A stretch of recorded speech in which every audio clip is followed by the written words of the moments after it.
employees are happy. The people that work for me are genuinely happy. I can engage with them, and they can tell me anything, they can talk to me, and what they're doing on a day-to-day, I can see from the product of their hands that they are happy. So that also gives me joy. My greatest joy is that we just made it to 1 year. That we were able to break that barrier of 1 year, and we're still standing. No matter what the challenges are, no matter what we go through on a day-to-day, we've made it to 1 year. So at this point, I can truly sit back and say the sky is the limit. We can do anything at this point. That fear is gone. So one thing being that it's the food business, there's one challenge I've had. It's not actually a challenge, but dealing with you're dealing with the customers, you're dealing with the public. So customer service, yes, your customer service has to be 100%. But one thing I found is everyone has an opinion. Some people do come in and they're ready to criticize you.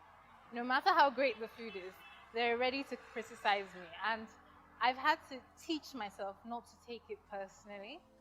As much as I love my food, I love what I do, I've told myself that if somebody takes the time to criticize my food or give me feedback, it's because they care.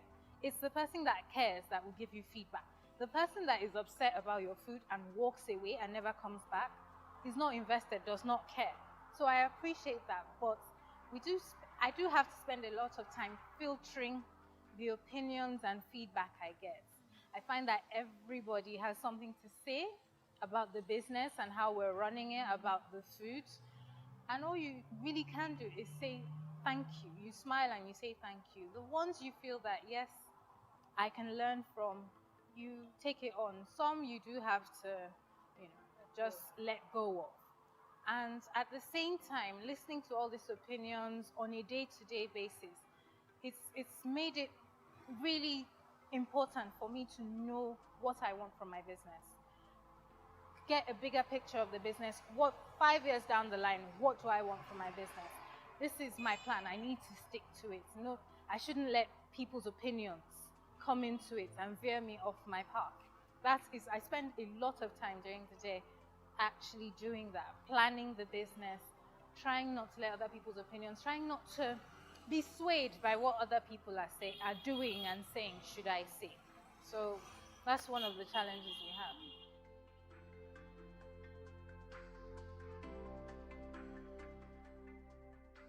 So I just asked someone around, a friend that works in IRS, and recommended this place. And then ever since then, when you're getting premium products for not so premium price. So that's what Bailiff is all about. So I mean, because if you sell this somewhere else, you probably get charged double or another 50% more than what she's charging. But so getting premium food for not so premium price. So I think so. I feel like, okay, yeah. So that satisfied me. Actually, if you try the chicken, I mean, it's awesome. It's like off the chains. The fried rice, the jollof rice, the meat pie, yeah, and of course, fada, everything you have tried. So also coming here is from business sort of like if you look at this was to go for. I have a presentation today, so this was to go for people I'm going to talk to. So ever since then, I've been loyal to them and never for one day I've ever disappointed. Always on time, delivery, rapport, on point. That's why I rather call away me. I forget his Bailiff. So we have a personal relationship now, still on business, within the limits of business. So very good one. So you all should give it a try.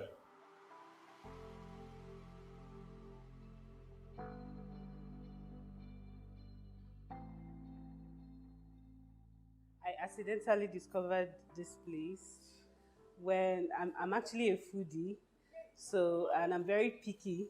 So one day I saw this place, like the building, and it was really beautiful. And I saw the first thing that attracted me was the graffiti outside. I was like, okay, what happens here? Okay, let me find out.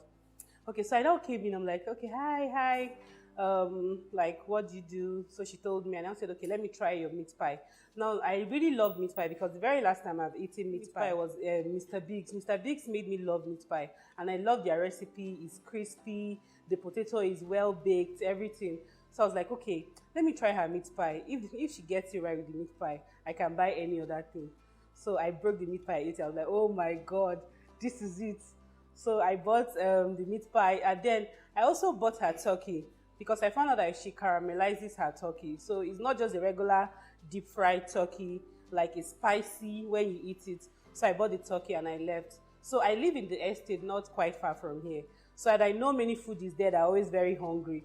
And I'm like, look, I found this place. So you guys should come here and let's try it out. So one day like that, we were many and we came, and just like that, it's like a ripple effect, and they'll be telling people, telling people. So initially, when I had this discussion with her, I was like, okay, I know this location and all that. Like, how do you intend to break even?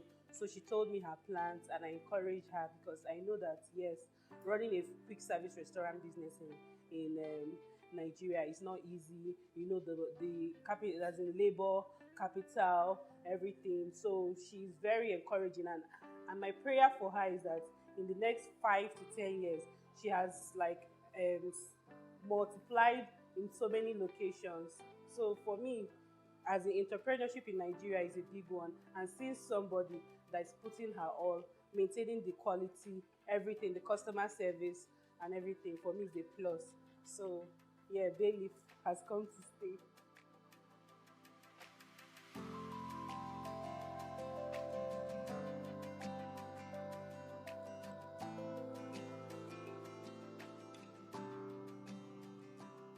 My business challenges, I will tell you on a day to day, it's just, let me just say, power. Power is my main challenge. Sometimes I sit there and I imagine, what if power wasn't an issue? It will make life so much easier, because what it costs to run a business, especially a food business, I basically need power 24 hours a day. Reliable power, constant power.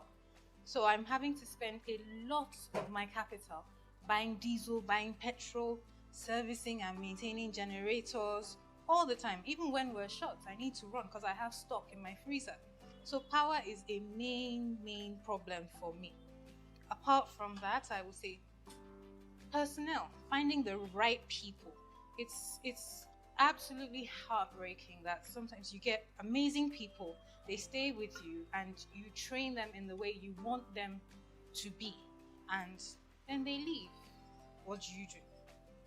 You just have to keep at it. But power, personnel, yes, I will say sometimes the bills. Apart from that, yes, we have to pay our taxes, pay your taxes. But when you've had a month that is not as amazing as you would like, it's pretty painful to have to pay your bills at the end of the month. But it has to be done. Yes, it sounds. I do have a passion for cooking, and I cook a lot. Right when I was in uni, a lot of my friends used to come to my house to eat. So it's always been something I loved to do. So when it was time to quit my job, I had a couple of months just before quitting, where I thought and thought and thought, what do I do? Just pick up